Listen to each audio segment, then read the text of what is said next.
Hello दोस्तों, नमस्कार। हमारे जितने भी EPS 95 पेंशन धारक हैं, आप सबका हमारे नए वीडियो में स्वागत है। दोस्तों, हम लोग बात करने वाले हैं, यहाँ पे आप देख सकते हैं कि माननीय प्रधानमंत्री जी के नाम का एक ज्ञापन दिया जा रहा है। ये ज्ञापन माननीय प्रधानमंत्री जी को इसके पहले भी दिया जा चुका है।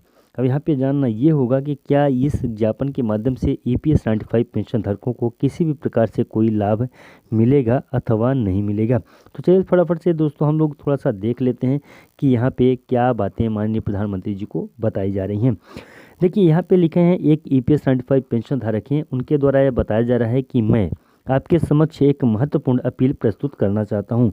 अब अपील क्या है, इसके ऊपर भी हम लोग चर्चा करेंगे। यह अपील संबंधित जितने भी EPS 95 पेंशन धारक गरीब हैं उनके मामले में है, जो अत्यंत दुर्भाग्यपूर्ण और जिनकी आर्थिक स्थिति अत्यधिक पिछड़ी हुई है। मैं उनके पक्ष में आवेदन करता हूं कि उनकी मांग जो मान्यता दी जाए और न्यूनतम पेंशन 7,500 रुपये की बढ़ाई जाए या उसको अनुमति दी जाए, ताकि समस्त EPS 95 पेंशन धारकों को 7,500 रुपये तक की पेंशन राशि मिलने लगे। इसके आगे उन्होंने लिखा है कि पेंशन वृद्धि की दृष्टि से हमारे देश में सदियों से अभिष्ट पाठशालाओं का ध्यान नहीं रखा गया है। गरीब पेंशनरों की आय काफ़ी कम होती है और वे अपने आवश्यकता को पूरा करने में असमर्थ हो जाते हैं, जिसके परिणाम स्वरूप उनकी जीवन यापन की स्थिति बहुत ही निराशाजनक हो जाती है और उन्हें मानसिक तनाव तंगी का सामना करना पड़ता है। बिल्कुल सही है, इसमें कोई संशय की बात नहीं है। EPS 95 पेंशन धारकों के साथ में ऐसा होता है। आगे उन्होंने लिखा है, माननीय प्रधानमंत्री महोदय, आपके नेतृत्व में हमारे देश गरीबी से लड़ने और गरीब के लिए समान दिशा में आगे बढ़ रहा है।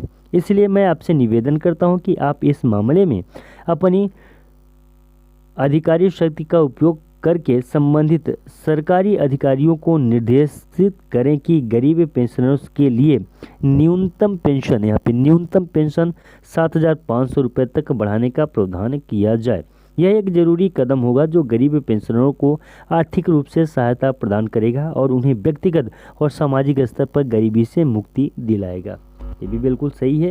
उन्होंने सही बात इसमें भी लिखा है, जो EPS 95 पेंशन धारक आए दिन जिन समस्याओं का सामना कर रहे हैं, उन्हीं समस्याओं के बारे में वर्णन किया गया है। आगे उन्होंने लिखा है, इस समस्या का समाधान करने के लिए आपकी सरकार को नीतिगत प्रबंध में गरीब पेंशनर्स के हितों को ध्यान में रखने की आवश्यकता है। एक न्यूनतम पेंशन राशि का बढ़ावा देना सिर्फ उनके जीवन यापन को सुगम बनाने के साथ साथ दायित्वपूर्ण और गरीबी से मुक्त भविष्य की संभावनाएं भी सुनिश्चित करेंगे।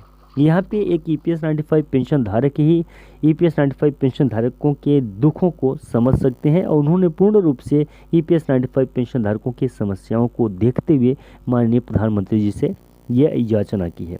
आगे उन्होंने लिखा है, बहुत ही महत्वपूर्ण है कि मैं विश्वास रखता हूं कि आप गरीब पेंशनर्स को यह विवादित मुद्दे पर गंभीरता से विचार करेंगे और इस समस्या के समाधान के लिए आवश्यक कदम उठाएंगे।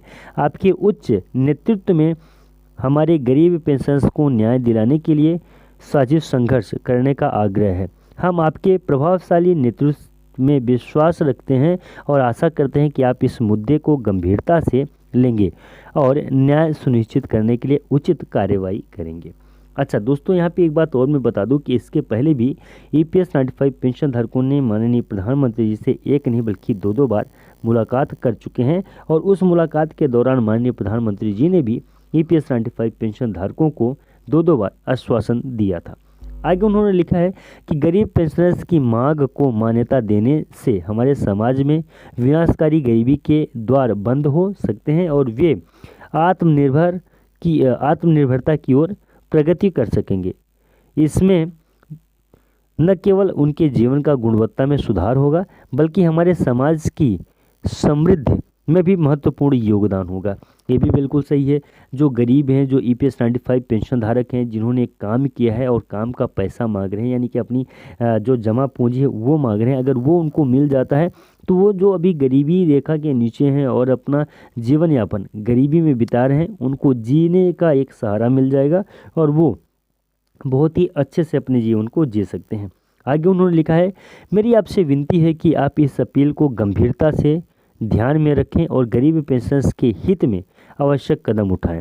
हम आपकी सकारात्मक कार्रवाई की प्रतीक्षा करेंगे और आपके नेतृत्व में एक समृद्ध और सम्मानित समाज की स्थापना होने की आशा करेंगे। धन्यवाद।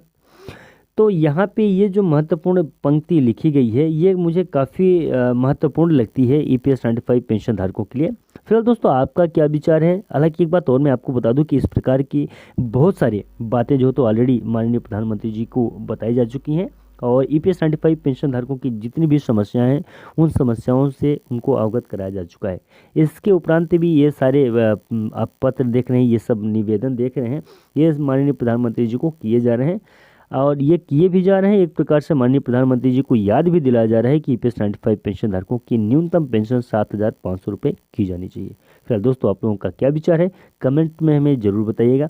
मिलते हैं किसी नई वीडियो में और नए अपडेट में, तब तक के लिए नमस्कार, जय हिंद, जय भारत।